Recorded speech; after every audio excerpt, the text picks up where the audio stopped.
एखाद्याचा अपवाद सोडला तर पुन्हा निवडून आणत. त्यामुळे एकनाथ शिंदेजी महायुतीच्या बाबतीमध्ये अनुकूल सकारात्मक राहतील. मागं वाटत नाही काही विपरीत भूमिका त्यांची 3 वाजता असू शकेल. कदाचित 3 वाजता महायुतीच्या बाजूनीच ते आपली भूमिका व्यक्त करू शकतात. परंतु राज्यामध्ये महायुती सरकारच्या ज्या योजना राबवल्या, लाडकी बहीण असेल किंवा इतर सगळ्या योजना आहेत, शिंदेंचा चेहरा जो आहे तो समोर होता आणि त्यामुळे पुन्हा एकदा काही वर्ष त्यांना मुख्यमंत्रीपदी बसवावं असं त्यांच्या सगळ्या नेत्यांच्या प्रतिक्रिया येत आहेत. नाही, शेवटी इच्छा असणं गैर काय, पण आज असणारं बहुमत, आज असणारी परिस्थिती याच्यानुसार आपल्याला कधी कधी बदलावं लागतं. याच्यामध्ये कुठं काही चूक आहे की त्यांनी योजना चांगल्या राबवल्या, सर्वांना घेऊन चाललेत. देवेंद्रजी त्यांच्यासोबत पूर्ण शक्तीने उभे होते, अजितदादा शक्तीने उभे होते. जर हे नसते तर आम्ही एकत्रपणे पुढे जाऊ शकलो असतो का? मंत्रिमंडळाच्या बैठकीमध्ये कधीही मी या तिघांना हसऱ्या चेहऱ्यानेच निर्णय करताना बघितलं काय. मला व्यक्तिगत रीतीने वाटत नाही की याच्यामध्ये कुठे शंका असण्याचं कारण आहे की एकनाथ शिंदेजींच्या नेतृत्वात आम्ही कामच केलं आहे. कुठेतरी एकनाथ शिंदे यांनी बंड केला, त्यानंतर भाजप सत्तेत जे आहे ते आली, असे या प्रतिक्रिया समोर येतात. चूक काय? सूर्यपूर्वेकडून उभं होतो, याच्यात काही नवीन काही माहिती आहे का की जनरल नॉलेज वाढत आहे? त्यांनी बंड केलं नसतं तर आम्ही सरकारमध्ये येऊ शकलो नसतो. याच्याबद्दल वाद असण्याचं कारणच नाही आणि प्रश्नच उपस्थित होत नाही.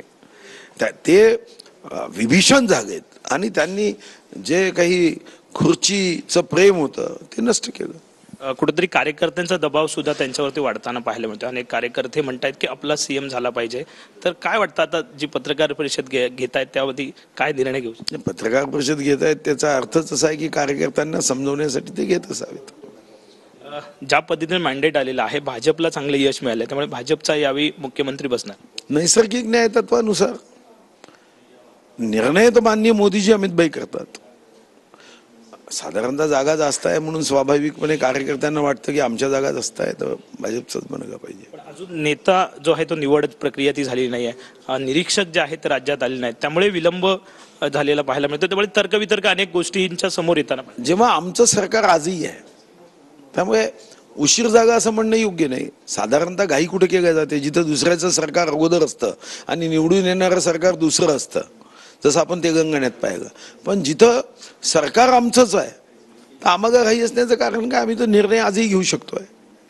एक शेवटचा प्रश्न, एकनाथ शिंदे जे आहेत ते उपमुख्यमंत्री पद स्वीकारायला तयार नाहीत अशी एक माहिती समोर येते आणि त्यांना गृह खातं सुद्धा हवं आहे. नाही, ही माहिती मला नाही माहीत. त्यांना काय हवं आहे आणि ते स्वीकारायला तयार नाही हे मला माहीत नाही.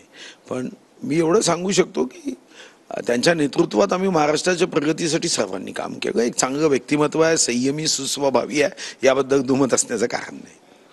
धन्यवाद. साहजिकच आहे, आपल्या सोबत सुधीर मुनगंटीवार होते आणि त्यांनी म्हटलेलं आहे की एकनाथ शिंदे जे आहेत जे पत्रकार परिषद जरी घेत असले तरी सुद्धा महायुतीच्या बाजूनच जे आहे ते भूमिका मांडतील असं त्यांनी म्हटलंय. कॅमेरामन रोहन सोबत विनायक डावरू, TVNine मराठी, मुंबई.